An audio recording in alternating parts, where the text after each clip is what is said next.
We start this top hour with breaking news related to Issue 3 on your Arkansas ballot. State Supreme Court justices ruling just earlier today a proposed constitutional amendment that would have expanded medical marijuana in Arkansas will not be included in election results.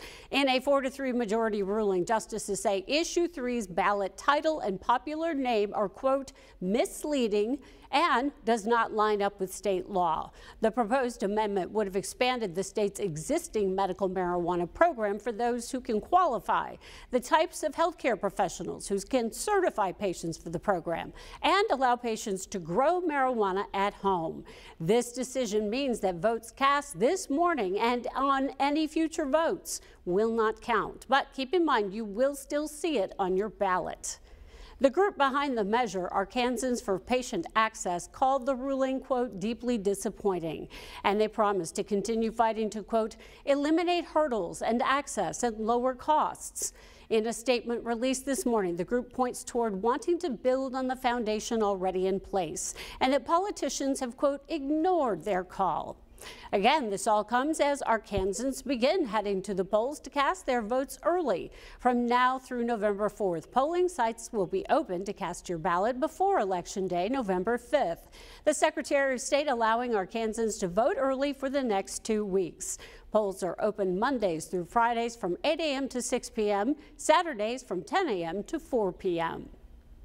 And THV 11 is your election central. Our team has put together a comprehensive guide to help you navigate the process. All you have to do is text the word vote to this number, 501-376-1111. We'll send you a link to take you to our section on all things election.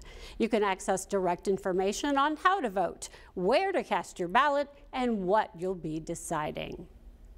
And in the race for Washington, the presidential candidates are down to the final stretch of the campaign season. Nicole Sganga walks through their last-ditch efforts to win over those undecided.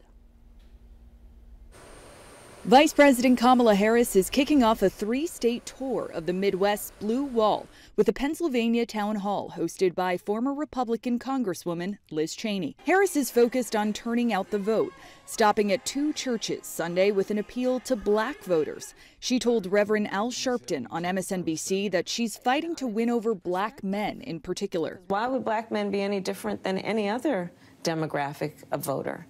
They expect that you earn their vote. Former President Donald Trump is looking to shore up support in North Carolina, a state he won by less than 2% back in 2020. Trump is touring storm damage in Asheville. The area still faces a long road to recovery after Hurricane Helene. Trump spent the weekend campaigning in Pennsylvania, including a stint dropping fries at McDonald's, but wouldn't say if he supports boosting the minimum wage. I think these people work hard, they're great, and I just saw something, a process that's beautiful. Later, Trump holds a rally in Greenville, North Carolina. Nicole Sganga, CBS News, the White House. Well, happy Monday, Central Arkansas. It is a beautiful day out here in the THV 11 weather garden. Now, current temperature is actually right around what's considered the average high for this time of year. We're hanging out in the lower to middle 70s from north to central Arkansas. Central Arkansas further south are seeing more of those middle to upper 70s. Here's a look at visible satellite. Really not much to see on satellite. Pretty clear skies across the state this morning, but as you see those temperatures again in the 70s. 73 is the current right now in the capital city. Hot Springs up to 74 degrees right now. Pine Bluff up to 77. Further south, Texarkana already marching along at that 80-degree line. Now, as we continue through the afternoon, looking to warm up to more of those upper 70s, closing in on the 80-degree mark. We likely will make it to 80 degrees in the capital city. It could get as high as 81 with more of those lower to middle 80s expected across central Arkansas. Your 7-day outlook is coming up in just a few. All right, Simone, we'll see you then. We continue this afternoon with some sad news to pass along. A member of the Little Rock Nine has passed away. Thelma Mothershed lived to see the 67th anniversary of the integration of Little Rock Central High School. She bravely walked the path to the doors of Central High alongside the 8 other students who unified classrooms in the fight for equal rights.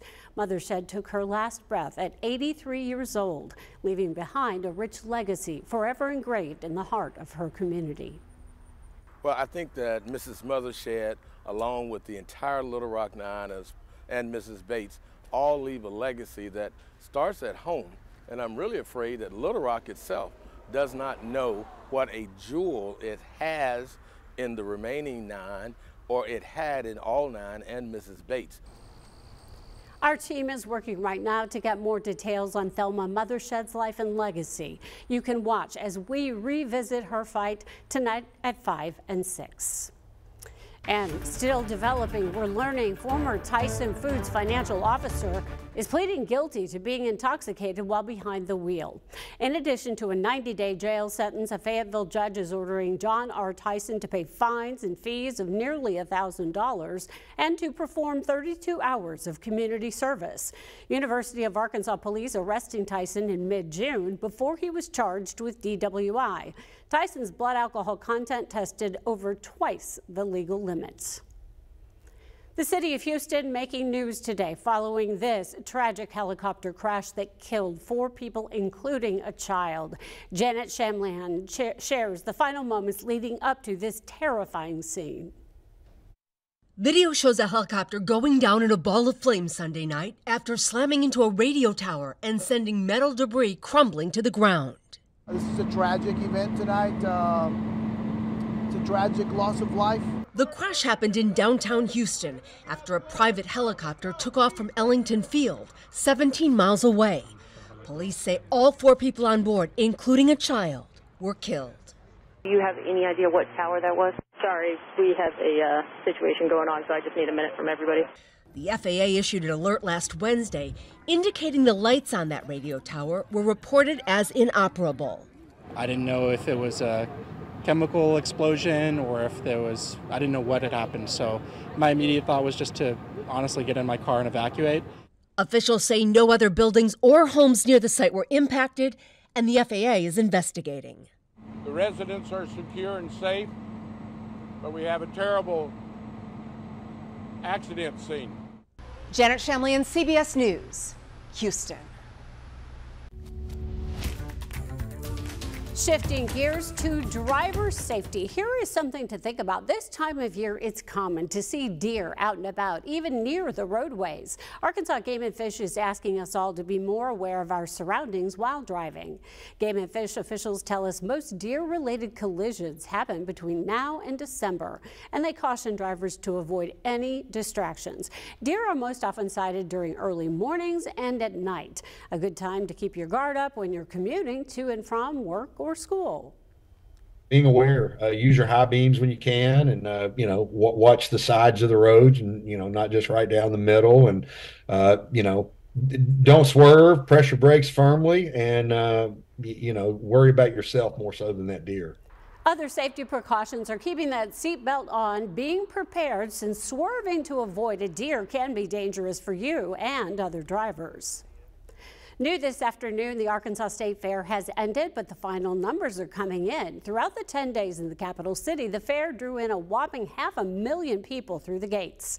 More than 550,000 people, making this year's fair the second largest in its history. Organizers credit new food vendors, great weather, and this year's entertainment among the reasons for the success. In a statement sent to THV 11, Fair General Manager Tiffany Wilkerson points out the amount of planning, saying it's a reward to, quote, see it all pay off and know we are doing something right. Well, fun at the fair may have come to an end, but Branson Silver Dollar City is adding to its excitement. The owner saying an investment worth $500 million over the next decade will create a resort adjacent to the theme park. And as Missouri's governor notes, the construction is an opportunity for new jobs. An Arkansas native just secured her first championship ring in the WNBA. We relive the moments of sweet victory at 12:18. Now, the latest we've clocked 90 degrees in the capital city was on October 23rd of 2003. And believe it or not, we might make a run for 90 degrees again this week. Your 7-day outlook is coming up after the break.